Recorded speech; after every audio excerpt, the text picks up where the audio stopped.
Às vezes, o que mais pesa na nossa vida não é o que nós estamos vivendo agora, mas é o que nós aprendemos a esconder, muito antes de entendermos o que significava sentir. Acreditamos pensando que certos sentimentos são errados. Crescemos acreditando que muitas vezes nossos sentimentos são perigosos, que certos desejos são errados, que certas emoções deveriam ser guardadas num quarto escuro onde ninguém pudesse ver. E sem perceber, vamos carregando culpas que não nasceram dentro de nós, mas nós carregamos. Elas foram colocadas dentro de nós, com cuidado ou com dureza, mas colocadas. Eu sou Roberta Rodrigues Alves Torres, psicóloga e sexóloga, e venho refletir no vídeo dessa semana sobre repressões que foram colocadas dentro de nós, sobre vozes que se repetem na nossa cabeça, nos direcionando para ações ou não ações, e sobre as culpas que muitas vezes sentimos se decidirmos contrariar as regras aprendidas. Então, já salve esse vídeo para você e também para poder compartilhar com as pessoas que precisam. A repressão, Freud a descreveu como um mecanismo que a mente usa para empurrar para o inconsciente aquilo que ficou registrado como proibido, perigoso ou vergonhoso. E existe uma coisa que quase ninguém fala. A criança não nasce sabendo que sentir é errado. Ela aprende isso. Quando somos pequenos, dependemos totalmente das figuras cuidadoras. Dependemos delas para sobreviver, para sermos amados, para sermos vistos.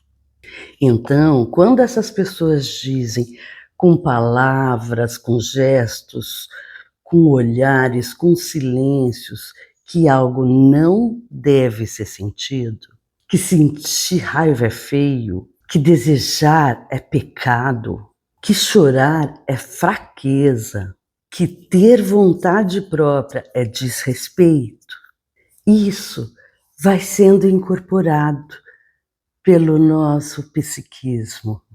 A criança não questiona, ela não tem como questionar, ela simplesmente aprende.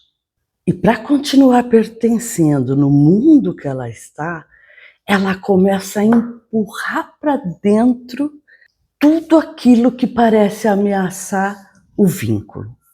A repressão, dessa forma, não é um erro que se aprende. É uma forma de sobreviver a algo que ela ainda não entende. E aí é que nasce a culpa. A culpa é como uma sombra que se forma a partir das vozes que nós escutamos. Ela aparece sempre quando sentimos alguma coisa que nós aprendemos que nós não deveríamos sentir. Se a culpa tivesse uma voz, ela raramente iria ser a nossa. Às vezes é a voz de um pai rígido, às vezes o de uma mãe assustada, que tinha medo do mundo. Às vezes a de um professor que dizia o que era certo e o que podia sentir. Às vezes de uma religião que dizia que sentir desejo é pecado, que o corpo era motivo de vergonha. Obedecer todas as regras era mais importante que sentir ou pensar. E aqui eu estou falando com cuidado, porque não se trata de criticar religiões. Religiões fazem parte da história humana, oferecem sentido, comunidade, espiritualidade. E como tudo que vem do humano, ela também pode cometer falhas ou entender que é melhor mudar. Por exemplo, houve as épocas das cruzadas, das guerras abençoadas por sacerdotes, de perseguições, de se queimar pessoas vivas por acreditar que elas pensavam ou sentiam diferente. E a própria Igreja Católica reconheceu erros históricos e se desculpou. A sociedade muda, as regras mudam, as interpretações sobre as coisas também mudam. Então, os entendimentos que se tem sobre as coisas também mudam. Então, por que será que ainda a gente se pega tantas vezes a continuar obedecendo as vozes internas que já não fazem mais sentido na nossa vida? Existe um conflito silencioso que quase todo mundo vive. É o conflito entre o desejo e as regras. O desejo, ele é espontâneo, ele nasce, ele surge, ele é humano. Já as regras, as normas são aprendidas, ela é ensinada, ela é imposta. O desejo diz, eu sinto, e a norma diz, você não deveria sentir. E é nesse espaço entre o que sentimos e o que acreditamos que deveríamos sentir que se acentua ainda mais a repressão e mais a culpa. E junto com ela, o medo, o castigo, o medo de decepcionar, de ser rejeitada, o medo de não ser amada, de não ser uma pessoa boa o suficiente, o medo que nos ensina a obedecer. A culpa nos ensina a calar e a repressão ensina a esquecer o que nós sentimos. Mas esquecer não significa deixar de sentir. Significa apenas sentir sem saber nomear o que se sente.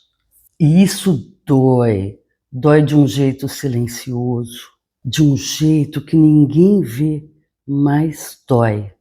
E então chega um momento que parece que algo que está dentro de nós começa a bater na porta, começa a pedir espaço, começamos a pedir nomes para entender. E percebemos que talvez essas vozes que nós escutamos no nosso interno, talvez não seja nossa, que talvez aquilo que nós entendemos e sentimos como culpa seja apenas um eco antigo, repetindo regras que já não servem para a vida que temos hoje. E aí surgem perguntas que mexem por dentro.